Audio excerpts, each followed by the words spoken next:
Não, quando ele queima, ele tem menos poluição do que uma termoelétrica a carvão ou a petróleo.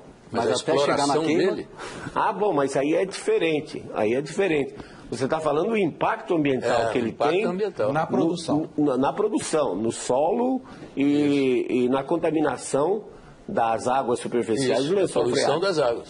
Professor, deixa eu aproveitar aqui. Em algum ponto pode ser que exista uma mudança na legislação americana que diminua ou impeça mesmo a exploração. Nesse momento eles não estão preocupados? Nesse momento não, estão a toda produzindo, distribuindo para todo o país e barateando o custo da energia elétrica. Eu quero mostrar o que acontece na Europa, que é o contrário do que acontece nos Estados Unidos. Enquanto os Estados Unidos optam por esse caminho, né, da extração do xisto, como é que é o nome do que o senhor falou? Folhelho. Não dou conta. Mas enfim, a União Europeia investe pesadíssimo. Em inglês é shale gas. Shale gas. Muito bem. Então, continuando aqui, a União Europeia está investindo pesado em fontes alternativas de energia. Nós vamos ter mais informações com a correspondente em Paris, Sônia Blota. Há 10 anos era o Brasil que incentivava a Europa a investir no mercado de biocombustíveis. Hoje, com subsídios de 45 bilhões de reais por ano, o continente já se iguala ao país em consumo. Mas nos próximos 2 anos, a Europa deve superar o Brasil como um dos principais mercados para as fontes alternativas de energia no mundo. O setor tem proporcionado um crescimento mais dinâmico para a agricultura, para que a meta seja atingida, apesar das críticas dos ambientalistas. Este ano, a Comissão Europeia anunciou um pacote de medidas para assegurar a criação de estações de serviço para combustíveis alternativos em toda a Europa, com normas comuns de concessão e utilização. Sônia Blota, de Paris, para o Canal Livre. E aí, professor, esse investimento todo lá na Europa, essa filosofia que existe em torno da produção de energia limpa, também tende a se perder por causa da questão estrutural? Bom, em matéria de eólica e solar, sim. Por exemplo, a Alemanha, ela divulgou um relatório no começo desse ano de 10 anos de funcionamento de aerogeradores e eles só rodaram 16,3% do tempo. Além do fato de que aerogerador, vento, é totalmente errático. Se o consumo, o pico de energia é das 17 às 20 horas, você não pode programar o vento para essa hora. O vento aparece quando ele quer. Exatamente. Então não é uma fonte confiável de energia.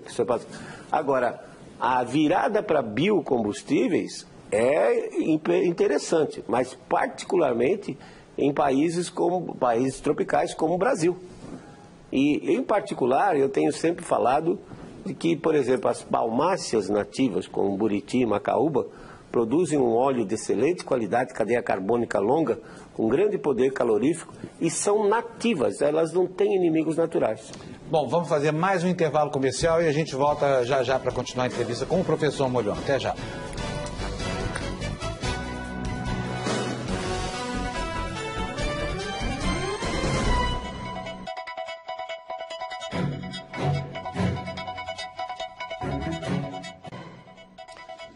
Estamos de volta com o Canal Livre, que esta noite recebe o professor Luiz Carlos Molhon. Professor, o senhor disse que essa hegemonia aquecimentista que o senhor chama está mentindo para o mundo. Eu quero saber do senhor, então, na sua opinião, quem é que está ganhando com isso e o que é que está ganhando? Existem muitos setores, né, que estão aproveitando essa onda verde e faturando em cima disso. E certamente o pessoal que está investindo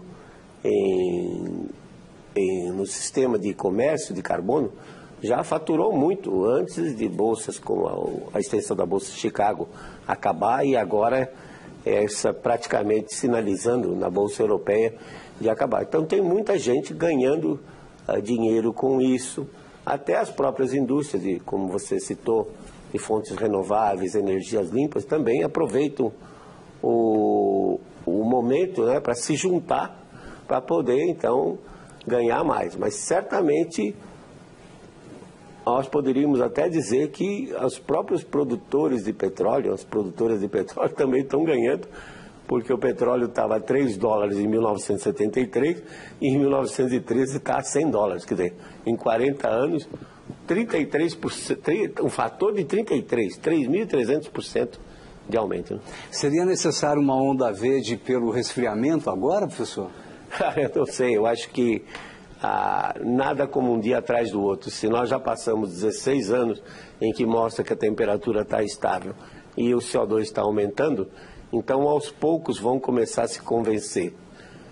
Me surpreendeu muito no início desse ano os jornais ingleses, que sempre foram grandes defensores, passarem a criticar todas as políticas públicas que gastaram muito dinheiro nesse processo de diminuir as emissões. Professor, isso que o senhor falou aí nos jornais ingleses, e eu me lembrei do olho gordo de toda a imprensa internacional sobre a Amazônia, a nossa Amazônia, né? Eu queria saber o seguinte: primeiro, qual é a importância real da Amazônia em relação ao planeta, que ela é tão pequena, perto do planeta, que função de fato ela tem? E segundo, qual é o perigo de erosões na terra da Amazônia? Porque desmatar a Amazônia significa tirar aquelas árvores que retêm muito da água da chuva. Se abrir aquilo ali e a chuva cair direto no terreno, não pode provocar uma erosão assim gravíssima?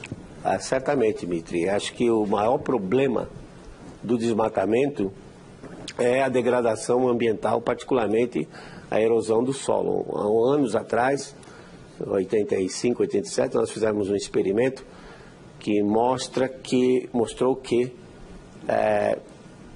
perdia, com o aumento da intensidade da chuva chegando ao solo, mostrou que 10% da chuva era retida pelos galhos, etc., e voltava para a atmosfera.